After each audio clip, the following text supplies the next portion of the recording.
Now, don't get me wrong, I think the pacing on this manga is just fine. But with this chapter, I can see how a lot of people would be less than happy with the pace that the story is taking. But hello, my wonderful viewers, and welcome to another episode of Betty Adams Overanalyzes. Today, we're going to be taking a fully spoilery look at chapter 102 of Kaiju number 8. Kaiju number 8 suffers in the fandom from what I think is a misunderstanding on what the story is about. From my perspective, the entire point of Kaiju number 8 is finding community. It is not a love story. It is not focused in on one hero and that hero's goals. This isn't the story of Kafka and his goal of successfully protecting Mina.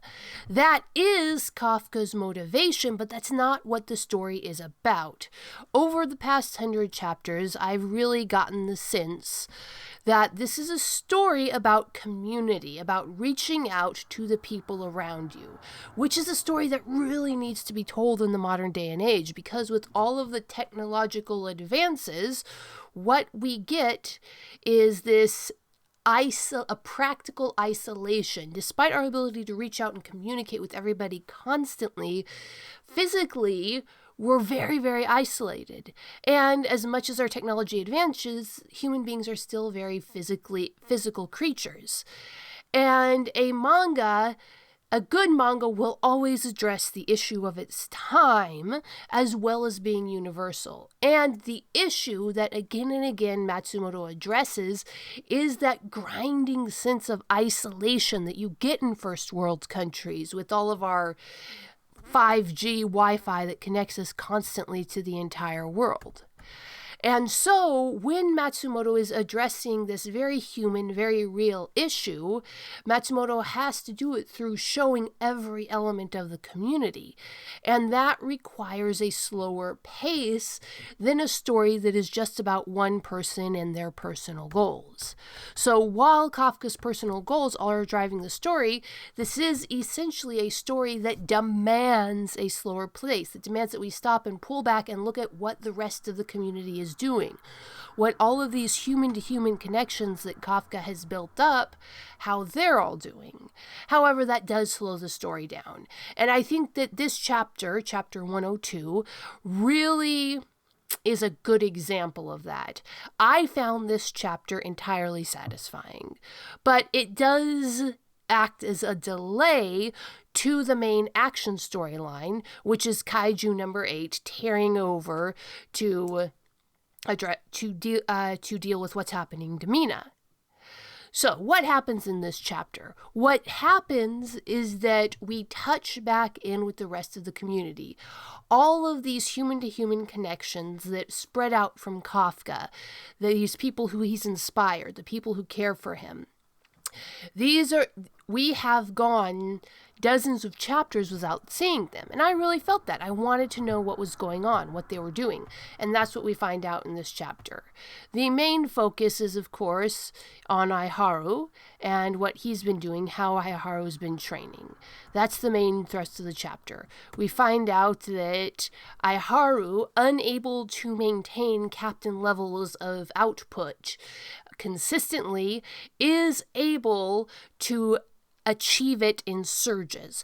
So if Reno is a marathoner who can get out there, if the rest of these captains are marathon runners, they can get out there and maintain absolute peak human capacity for hours on end. That's something that the average person can't do. But not all the sports in the Olympics are about that marathon effort, despite that being the core of it. You also have sprinters. And Aiharu, in support of Reno, Aiharu is a sprinter. He can maintain that hyper speed, but only for a short period of time. And the captain of the 4th Division has been helping him bring that out. So Aiharu's never going to be on the same level as Reno or Kokoru or Captain Narumi, but he can absolutely be on the same field as them, helping them do their thing, even if he can only do it for brief periods at a time. All he has to do is bring that power to the fore when he needs it. Then we have Pretty Boy. What's his name?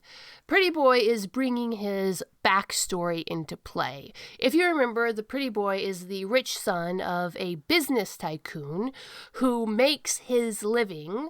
So, what was his name? Not always the military guy. Anyway, Pretty Boy is the son of business, and his family's business has been studying kaiju bodies and how to use them and misuse them for generations. And his specialized weapon makes use of that. He's actually developed a toxin that can shut down and slow down even these massive daikaiju, a fast-acting toxin. And again, this ties back into his backstory, which makes sense. This weapon was probably something developed by the private industry. He went to his daddy and said, "Hey, Daddy, I need this." And his family provided it for him. I'm guessing. We don't know that that's what's going on, but such a specialized weapon that we've never seen, one that uses basically a poison dart. It's highly likely that came directly from his family's business and research into kaiju. Meanwhile, the military guy, Aoi, he has just flat out got himself a giant hammer of the same it's clearly based on the same design that Captain General Director Iso Shinamaya was using. So the military guy gets what is essentially a massive jackhammer, and as long as he can land on top of a kaiju, he can just blast it apart. This is a very short-range weapon, and it does not have the flexibility and the dynamic action capability of weapon number 2, and it is not a weapon that actually draws on his own power like a numbered weapon does. This is essentially a gun. But this allows him to just blast apart these daikaiju. So again, we get this chapter checking in with what all of our guys are doing. And meanwhile, Captain Jinarumi, who was exhausted by his battle, still is able to use the perceptive ability of his numbered weapon.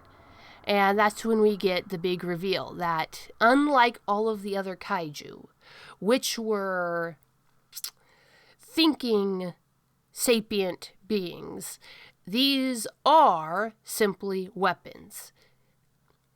They have no brain, no ability to act on their own. And so Jinrui figures out that in order to take out this massive army of daikaiju, all they have to do is, take out kaiju number 9. That's all they have to do. And so, at the end of this chapter, we step back from checking in on all the rest of them and refocus on the main battle scene. Kaiju number 8 versus kaiju number 9 to rescue Mina. So, what do you think, my wonderful viewers? Do you think that this chapter was unnecessary and slowed down the main story? Or do you think, like I do, that the main story is all of those community connections? So, here's my question to you. Chapter 102, was it a distraction or was it refocusing on the main story? Tell me what you think in the comments below. Hit that like and subscribe button, and peace out, my wonderful viewers. A quick side note. The reason that there is no transcript for this, if on my Patreon I provide transcript of my Sunday videos, is that I have finally finished the editing and formatting for the book Flying Sparks, Dragons, Aliens, and Things That Go Boom in the Night, my science fantasy adventure series. The book will be published Beware the Ides of March 15th. I have ordered my physical copies for my backers. I hope to have those back to my backers soon. I have sent the digital versions to my backers. But yes, Beware the Ides of March, Flying Sparks, coming March 15th. You heard it here first. Hit that like and subscribe button, and peace out, my wonderful viewers. Do you love awesome science fiction books? Of course you do. If you check out the links below the video, you can get yourself a copy of Comedy or Tragedy. Humans Are Weird. I have the data. Humans Are Weird. We took a vote, and Humans Are Weird, Let's Work It Out are the 3 comedy short story books available on Amazon, Barnes & Noble, Kobo by Rakuten, Google Play. There's even some copies at Powell's Books, the famous used bookstore in Portland, Oregon. Dying Embers, dragons, aliens, and things that go boom in the night, and soon Flying Sparks. More dramatic, traditional science fiction novels are also available at Amazon. Flying Sparks is still on the pre-order page. If you want a copy, you can email me by contacting the website to pre-order yourself a copy. It's still being edited. So check out the links below the video to get yourself a copy of some wonderful science fiction.